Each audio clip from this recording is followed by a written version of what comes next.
എല്ലാവർക്കും സലു കിച്ചണിലേക്ക് സ്വാഗതം. ഇന്ന് നമുക്കൊരു അടിപൊളി യമനി റൈസ് തയ്യാറാക്കാൻ വേണ്ടി 1/2 കിലോ ബസ്മതി റൈസ് കഴുകി വൃത്തിയാക്കി 20 മിനിറ്റ് വെള്ളം ഒഴിച്ച് കുതിരാൻ മാറ്റി വെച്ചിട്ടുണ്ട്. അപ്പൊ ഇതിന്റെ മസാലയ്ക്ക് വേണ്ടിയിട്ട് നമുക്ക് മിക്സിയുടെ പൊടിക്കുന്ന ജാറിലേക്ക് 1 ടേബിൾ സ്പൂൺ മുഴുവനുള്ള മല്ലി, ഒരു 10 ഏലക്കായ, 7-8 ഗ്രാമ്പു, 2-3 പീസ് പട്ട, പിന്നെ 1 ടേബിൾ സ്പൂൺ ചെറിയ ജീരകം, ക്യൂമിൻ സീഡ് ഇല്ലേ, അതുപോലെ തന്നെ പൊടിച്ച കുരുമുളക് 1 ടേബിൾ സ്പൂൺ, 1/2 ടേബിൾ സ്പൂൺ മഞ്ഞൾപ്പൊടി, ഇത്രയും കൂടി ഇട്ടൊന്ന് പൊടിച്ചെടുത്തതാണ്. ഇതാണ് നമ്മളുടെ മസാലക്കൂട്ട്. ഇതിലേക്ക് ഞാൻ 3 ടേബിൾ സ്പൂൺ നിറയെ നമ്മുടെ കട്ടിയുള്ള തൈര് എടുക്കുകയാണ്. അതുപോലെ തന്നെ 1 ടേബിൾ സ്പൂൺ ഇഞ്ചി വെളുത്തുള്ളി പേസ്റ്റും കൂടി ഇട്ടിട്ട് ഒന്നുകൂടി ഒന്ന് അടിച്ചെടുക്കും. ഇതുപോലെ വേണം അടിച്ചെടുക്കാൻ. അപ്പൊ ഞാനിവിടെ ചിക്കൻ ഒരു 3/4 കിലോ എടുത്തിട്ടുണ്ട്. കഴുകി വൃത്തിയാക്കിയ ഈ ചിക്കനിലേക്ക് നമ്മൾ ഈ അടിച്ചു വെച്ചിരിക്കുന്ന ഈ മസാലക്കൂട്ടുണ്ടല്ലോ, അത് ഫുള്ളായിട്ട് ഇതുപോലെ അങ്ങ് ഒഴിച്ചു കൊടുക്കുകയാണ് ചെയ്യണത്. അപ്പൊ ഇതാണ് ഇതിന്റെ മസാല എന്ന് പറയുന്നത്. എന്നിട്ട് നമുക്ക് ഇതിലേക്ക് പാകത്തിന് ഉപ്പ് വേണമെങ്കിൽ ഉപ്പും കൂടി ചേർത്ത് കൊടുക്കണം. ചേർത്തിട്ട് നന്നായിട്ടൊന്ന് മിക്സ് ചെയ്ത് കൊടുക്കാം.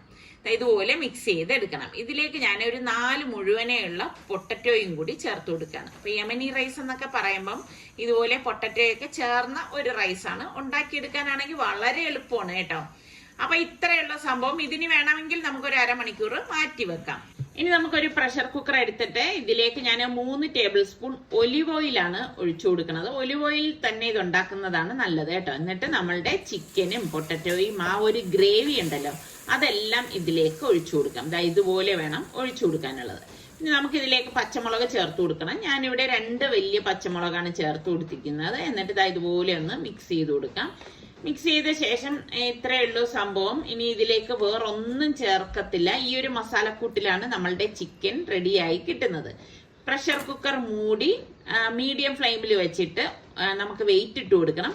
ഒറ്റ വിസിൽ കേട്ടാൽ മാത്രം മതി. അപ്പൊ നമ്മുടെ ചിക്കനൊക്കെ വെന്ത് കിട്ടും. അപ്പൊ റൈസ് വേവിക്കാൻ വേണ്ടി ഞാൻ കുറച്ചധികം വെള്ളം തിളപ്പിക്കാൻ വെച്ചിട്ടുണ്ട്. ഇതിലേക്ക് 2 പീസ് പട്ട, ഒരു 3 ഏലക്കായ, 2 ഗ്രാമ്പു, ഒരു ഡ്രൈ ലെമൺ, ബ്ലാക്ക് ലെമൺ, പിന്നെ ഒരു കൈപ്പിടി കിസ്മിസ്, പാകത്തിനുള്ള ഉപ്പ് കുറച്ച് മീതെ ഇടണം. എങ്കിൽ മാത്രമേ കറക്റ്റ് റൈസിൽ പിടിക്കത്തുള്ളൂ. പിന്നെ 3 പച്ചമുളകും കൂടി ചേർത്തൊന്ന് മിക്സ് ചെയ്ത് കൊടുക്കാം. അപ്പൊ അത് ഇതുപോലെ തിള വരുന്ന സമയത്ത് നമുക്ക് കഴുകി വെച്ചിരിക്കുന്ന ബസ്മതി റൈസ് ഇതിലേക്ക് ഇട്ട് കൊടുക്കണം. അപ്പൊ ഞാൻ ഇതില് സെല്ല ബസ്മതി റൈസ് ആണ് എടുത്തത് കേട്ടോ. അതാവുമ്പോ നമുക്ക് വെന്ത് കുഴയോ ഒന്നും ചെയ്യത്തില്ല. എല്ലാ അറബിക് റൈസും തയ്യാറാക്കുന്നത് ഇതുപോലെ സെല്ല റൈസിലാണ്. അപ്പൊ ഞാൻ ഒരു വിസിൽ കേട്ട് കഴിഞ്ഞപ്പോഴേക്ക് പ്രഷർ കുക്കർ ഓപ്പൺ ചെയ്യാണ്. കണ്ടോ, നല്ല മണം വരുന്നുണ്ട് കേട്ടോ കുക്കർ ഓപ്പൺ ചെയ്യുമ്പോ തന്നെ. അപ്പൊ നമ്മളുടെ ചിക്കനും പൊട്ടറ്റോയും ഒക്കെ പാകത്തിന് വെന്ത് വന്നിട്ടുണ്ട്. ഞാൻ പറഞ്ഞില്ലേ, മീഡിയം ഫ്ലെയിമിൽ വെച്ചിട്ടാണ് ഒറ്റ വിസിൽ നമ്മൾ ഇത് കേൾപ്പിച്ചെടുക്കുന്നത്. 2 വിസിലായി കഴിഞ്ഞാൽ ചിലപ്പോൾ അത് വെന്ത് ഉടഞ്ഞു പോവാൻ പാടില്ല. അപ്പൊ ഇതിപ്പോ കറക്റ്റ് പരുവത്തിന് വെന്ത് കിട്ടിയിരിക്കുകയാണ്. അപ്പൊ ഇനി സംഭവം എളുപ്പമാണ്. അപ്പൊ നമ്മളുടെ റൈസ് 1/4 ഭാഗം വെന്ത് വരുന്ന ആ ഒരു സമയത്ത്, മുഴുവനായിട്ട് വേകണ്ട കേട്ടോ, ഇതിപ്പോ 1/4 ഭാഗം വെന്തിട്ടുണ്ട്. അപ്പൊ ഞാൻ ഡ്രെയിൻ ചെയ്ത് ഈ ചിക്കന്റെ കൂട്ടിലേക്ക് ഇട്ട് കൊടുക്കാണ്. അപ്പൊ റൈസ് എല്ലാം നമുക്ക് ഇതുപോലെ തന്നെ ഇതിന് മീതെയായിട്ട് ഇട്ട് കൊടുക്കാം. ഇട്ട് കൊടുത്തിട്ട് ഞാൻ സെന്ററിൽ ഒരു സ്റ്റീലിന്റെ ബൗള് വെച്ചിട്ട് ഒരു കനല് ഞാൻ കത്തിച്ചെടുക്കുകയാണ്. ചാർക്കോൾ നമുക്ക് വാങ്ങിക്കാനൊക്കെ കിട്ടും കേട്ടോ. അപ്പൊ ഈ കനൽ കത്തിച്ച് ഇതിന്റെ അകത്ത് വെച്ചിട്ട് കുറച്ച് ഓയിൽ ഇതിലേക്കൊന്ന് ഒഴിച്ചു കൊടുക്കും. നല്ല ഒരു സ്മോക്കി സ്മെല്ല് കിട്ടാനാണ് ഇങ്ങനെ ചെയ്യണത്. ഇനി നമ്മൾ പ്രഷർ കുക്കർ ഒന്ന് അടച്ചു കൊടുക്കും. അപ്പൊ ഞാൻ ഫ്ലെയിം വളരെ ലോയിൽ വെച്ചിട്ടാണ് വെയിറ്റ് ഇട്ട് എടുത്തത്. വിസിലൊന്നും കേൾക്കണ്ട കേട്ടോ. ഒരു 10 മിനിറ്റ് അങ്ങനെ വെച്ചിരുന്ന ശേഷം ഞാൻ കുക്കർ ഓപ്പൺ ചെയ്യാണ്. തുറക്കുമ്പോ തന്നെ നല്ല മണമാണ്. ഇത്രയുള്ള സംഭവം. ഇപ്പൊ ഞാൻ അടി ചേർത്ത് ഇതൊന്ന് ഇളക്കിയെടുക്കുകയാണ് കേട്ടോ. അപ്പോ കറക്റ്റ് പരുവത്തിന് നമ്മളുടെ റൈസും ചിക്കനും പൊട്ടറ്റോയും ഒക്കെ വെന്ത് വന്നിട്ടുണ്ട്. ഇപ്പൊ പെട്ടെന്ന് ഒരു ഗസ്റ്റ് വരാണെങ്കിൽ നമുക്ക് എളുപ്പം ഉണ്ടാക്കി എടുക്കാൻ പറ്റുന്ന ഒരു ഐറ്റമാണ്. പിന്നെ അതുപോലെ തന്നെ കുട്ടികൾ സ്കൂളിൽ നിന്ന് വരുന്ന നേരമായാല്, അല്ലെങ്കിൽ നിങ്ങൾക്ക് ഓഫീസിൽ കൊണ്ടുപോകാൻ എന്തെങ്കിലും സ്പെഷ്യൽ ഡേക്കൊക്കെ ഉണ്ടാക്കി കൊണ്ടുപോകണമെങ്കിൽ വളരെ എളുപ്പമായിട്ടുള്ള ഒരു റൈസ് തന്നെയാണിത്. അപ്പൊ ഇതിനേക്കാളും എളുപ്പത്തിൽ ഇനിയിപ്പോ റൈസ് ഇങ്ങനെ ഒരു റൈസ് തയ്യാറാക്കി എടുക്കാൻ പറ്റുമോ എന്നുള്ള കാര്യം അറിയത്തില്ല. അത്ര ടേസ്റ്റുമാണ് കേട്ടോ. അപ്പൊ ട്രൈ ചെയ്യാത്തവർ നിങ്ങളൊന്ന് ട്രൈ ചെയ്ത് നോക്കണം. ഇത് ചൂടോടുകൂടി തന്നെ കഴിക്കണം. അടിപൊളി മണവും അടിപൊളി ടേസ്റ്റ് ആണ് കേട്ടോ ഇതിന്. മഴയുണ്ടെങ്കിലും ഇപ്പോൾ ഉച്ചയ്ക്കൊക്കെ നല്ല ചൂടാണ്. അപ്പം ഞാൻ കോൾഡ് കോഫി ഉണ്ടാക്കാൻ വേണ്ടി മിക്സിയുടെ ജാറിലേക്ക് പാലൊഴിച്ചു. പിന്നെ നമ്മുടെ കോഫി പൗഡർ ഇല്ലേ, അത് ഇൻസ്റ്റന്റ് കോഫി പൗഡറാണ് എടുക്കുന്നത് കേട്ടോ, ഇട്ട് കൊടുത്തു. മധുരത്തിന് ആവശ്യമുള്ള പഞ്ചസാരയും ഐസ്ക്രീം, വനില ഐസ്ക്രീമാണ് ഇട്ടിരിക്കുന്നത്. എന്നിട്ടൊന്ന് അടിച്ചെടുക്കാം. പിന്നെ പാലിന് പകരം പാൽപ്പൊടിയാണ് ഉപയോഗിക്കുന്നതെങ്കിൽ ഇതിനേക്കാളും ടേസ്റ്റാണ്, നല്ല കുറുകിയിരിക്കുകയും ചെയ്യും കേട്ടോ. അപ്പൊ നിങ്ങൾ പാൽപ്പൊടി കയ്യിലിരിക്കുന്നവർ പാൽപ്പൊടി വെച്ചിട്ട് ഇതൊന്ന് തയ്യാറാക്കി വെക്കണേ, സൂപ്പർ ടേസ്റ്റ് ആണ്. പിന്നെ ഐസ് ക്യൂബ്സ് ഒക്കെ വേണമെങ്കിൽ നിങ്ങൾ കുറച്ചധികം ഇട്ടൊക്കെ എടുക്കുമ്പം ഭയങ്കര ടേസ്റ്റ് ആണ്. ഇപ്പൊ ഞാൻ ഐസ് ക്യൂബ് ഒന്നും ഇട്ടിട്ടില്ല, തണുത്ത പാല് തന്നെയായിരുന്നു. അപ്പം ഗ്ലാസ്സിലേക്ക് ഇത് ഒഴിച്ച ശേഷം ഞാൻ ഐസ്ക്രീം ഓരോ സ്കൂപ്പ് വെച്ചിട്ട് ഒന്ന് ഗാർണിഷ് ചെയ്യാണ്. ശരിക്കും ചൂടത്ത് അല്ലെങ്കിൽ കുട്ടികളെ സ്കൂളിൽ നിന്നൊക്കെ വരുന്ന ടയേർഡായിട്ട് വരുമ്പോഴേക്ക് നമ്മൾ ഇതൊരു ഗ്ലാസ് ഉണ്ടാക്കി കൊടുത്ത് അവർക്ക് ഭയങ്കര സന്തോഷമായിരിക്കും കേട്ടോ. അപ്പൊ അതിന്റെ മുകളിൽ ഞാൻ കുറച്ച് കോഫി പൗഡറും കൂടി ഇട്ട് കൊടുക്കുകയാണ്. അടിപൊളി നമ്മളുടെ കോൾഡ് കോഫി റെഡി ആയിട്ടുണ്ട്. അപ്പൊ ഞാൻ ഇതിപ്പോ 2 ഗ്ലാസ്സാണ് ഉണ്ടാക്കിയത്, ഒന്ന് മോക്കും ഒന്ന് നിസാറിക്കാക്കും വേണ്ടിയിട്ട്. അപ്പൊ എനിക്കാണെങ്കിൽ ഇങ്ങനെ ഇവിടെ മുൻപാണെങ്കിൽ ഞാൻ ഇതുപോലെയുള്ളതൊക്കെ ഒരുപാട് ഉണ്ടാക്കുമായിരുന്നു, ഇവിടെ പിള്ളേരൊക്കെ ഉണ്ടായിരുന്നതുകൊണ്ട്. അപ്പൊ ഇപ്പൊ ഇവിടെ ആരുമില്ല, ഇവർ രണ്ടുപേരും മാത്രമല്ലേ ഉള്ളൂ. അപ്പൊ ഞാൻ ഇങ്ങനെയുള്ള ഐറ്റംസ് ഒക്കെ ഇവിടെ ഇപ്പൊ ഉണ്ടാക്കുന്നത് വളരെ കുറവാണ് കേട്ടോ. അപ്പൊ ചൂട് തുടങ്ങിയപ്പോ ഞാൻ ഇങ്ങനെ ഉണ്ടാക്കിയതാണ്. അപ്പൊ നിസാർക്കൊക്കെയുള്ളത് ഇതാ കൊണ്ടുവന്ന് കൊടുത്തു.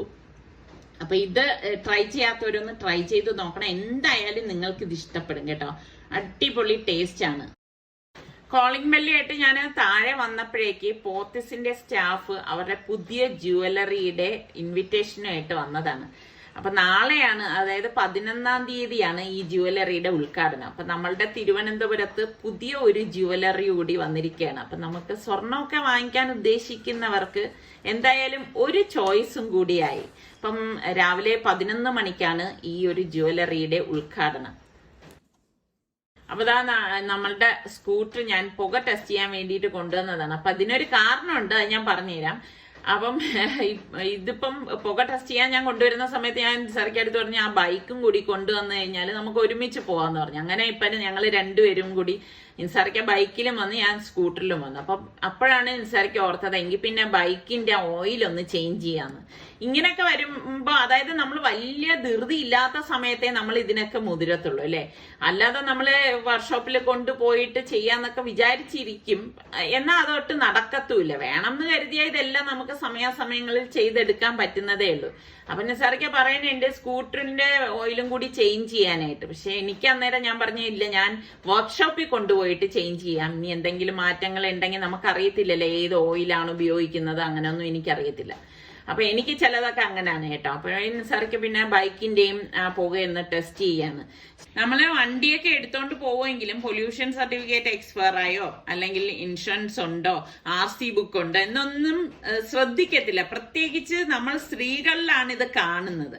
അപ്പൊ അതെല്ലാം നമ്മൾ കറക്റ്റ് ആയിട്ട് നോക്കിയിട്ട് വേണം വണ്ടിയൊക്കെ എപ്പോഴും എടുത്തോണ്ട് നടക്കാനായിട്ട്. ഞാൻ എന്റെ ഒരു അനുഭവം പറഞ്ഞതാണ് കേട്ടോ.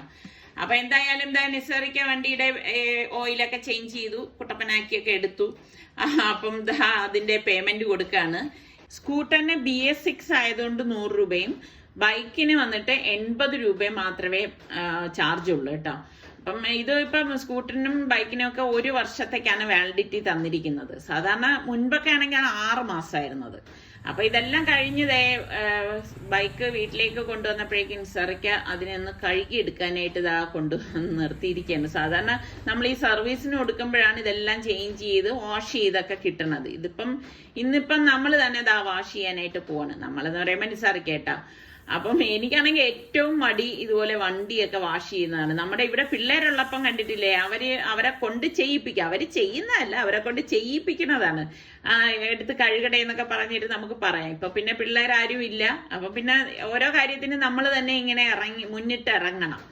അപ്പം ഇപ്പൊ പിന്നെ ഇടയ്ക്കൊക്കെ മഴയുള്ളത് കൊണ്ട് നമ്മൾ എത്ര കഴുകി വെച്ചിട്ട് വണ്ടി വെളിയിലേക്ക് എടുക്കുമ്പോഴായാലും അതിൽ ചെളിയും അതും ഇതുമൊക്കെ പറ്റുകയും ചെയ്യും.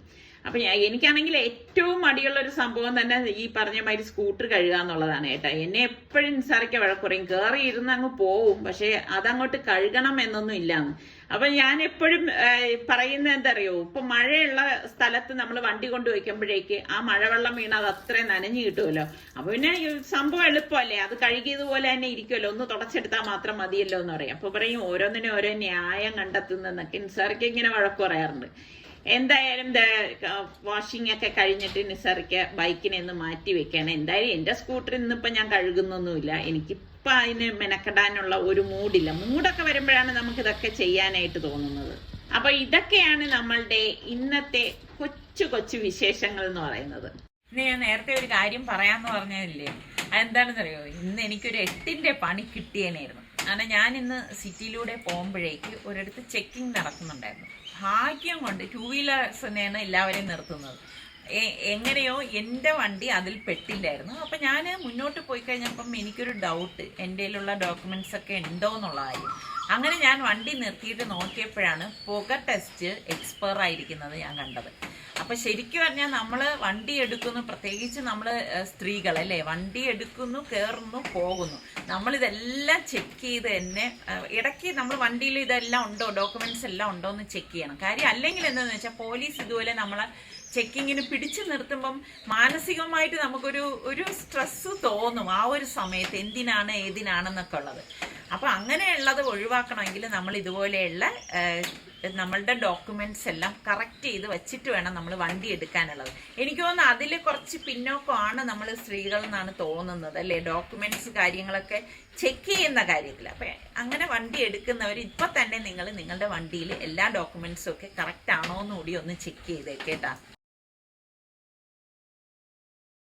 ഞങ്ങൾ ഒരു വീട്ടിൽ പോയപ്പോഴേക്ക് ആ വീടിന്റെ മുറ്റത്ത് വന്ന് നിന്ന് കളിക്കുന്ന ഒരു മയിലിനെയാണ് ഞാൻ കണ്ടത് കേട്ടോ. ഞാൻ ആദ്യമായിട്ടാണ് ഒരു വീട്ടുമുറ്റത്ത് ഇങ്ങനെ മയിൽ വന്ന് നിൽക്കുന്നത് കാണുന്നത്. എനിക്ക് ഭയങ്കര ഒരു അതിശയവും സന്തോഷവും ഒക്കെ തോന്നി. മയിലിനെ കാണുമ്പോൾ നമുക്കൊരു പ്രത്യേക സന്തോഷമാണ് അല്ലെ, എന്താണെന്ന് അറിയത്തില്ല. എനിക്ക് ഭയങ്കര ഒരു ഇഷ്ടം തോന്നി. പക്ഷെ ഞാൻ അതിനടുത്തേക്ക് പോകുമ്പോഴേക്ക് അത് എന്നിൽ നിന്ന് അകന്നകന്ന് പോകുന്നു. അപ്പൊ ആ വീട്ടുകാർ പറയുന്നുണ്ട് ആ മയില് മുറ്റത്ത് വന്ന് നിന്ന് അങ്ങനെ പോകത്തൊന്നുമില്ല, ഇതിപ്പം നമ്മളെ പരിചയമില്ലാത്തത് കൊണ്ടാണ് അതങ്ങനെ മാറി പോകുന്നതെന്ന്. എന്തായാലും നല്ല ഭംഗിയുണ്ട് കേട്ടോ അതിങ്ങനെ പോകുന്നത് കാണാനായിട്ട്. ഞാനിങ്ങനെ കോഴിയും താറാവും ഒക്കെ പോണത് മാത്രമേ കണ്ടിട്ടുള്ളൂ. മയില് ഇതുപോലെ വീട്ടുമുറ്റത്തുകൂടി നടന്നു പോകുന്ന കാഴ്ച ആദ്യം കാണുകയാണ്. അപ്പൊ നിങ്ങളുടെ ഇത് കണ്ടോണ്ടിരിക്കുന്നവരുടെ വീടുകളിലൊക്കെ എത്ര വീടുകളിൽ മയിൽ വരുന്നതുണ്ടോന്ന് പറയേട്ടാ. എന്തായാലും നല്ല രസമുണ്ട് കേട്ടോ ഇങ്ങനെ കണ്ട് കണ്ട് നിൽക്കാനായിട്ട്. കാർത്തിക ദിവസം നമ്മളുടെ അയൽപക്കത്തൊക്കെ നോക്കുമ്പോഴേക്ക് വിളക്കുകളൊക്കെ വെച്ചിരിക്കുകയാണ്. ചിലര് വന്നിട്ട് മെഴുകുതിരി വെച്ചിട്ടുണ്ട്, ചിലര് വന്നിട്ട് ഇടിഞ്ഞിലി വെച്ചിട്ടുണ്ട്. ഇടിഞ്ഞിലിയില് ഇത് കാണാനാണ് നല്ല ഭംഗി കേട്ടോ. മെഴുകുതിരിക്ക് എനിക്ക് അത്ര ഒരു ഭംഗിയൊന്നും തോന്നിയില്ല. അപ്പോൾ ഇതൊക്കെ കണ്ടിങ്ങനെ നിന്നപ്പോഴേക്ക് ഞാൻ നിസർക്കായിട്ട് പറഞ്ഞു നമുക്ക് ഇന്ദിരാനഗറിൽ പോയി നോക്കാം, അവിടെ എല്ലാ വീടുകളിലും വയ്ക്കുമല്ലോ. അങ്ങനെ നമ്മൾ ഇന്ദിരാനഗറിലേക്ക് വന്നു, നടന്നാണ് പോയത് കേട്ടോ. പോയി നോക്കുമ്പോഴേക്കുണ്ട് ഭയങ്കര അതിശയം തോന്നി. വളരെ കുറച്ച് വീടുകളിൽ മാത്രമേ അവിടെ ഇപ്രാവശ്യം വിളക്കുകളൊക്കെ കണ്ടുള്ളൂ. എന്താണ് കാരണമെന്നൊന്നും എനിക്കറിയില്ല.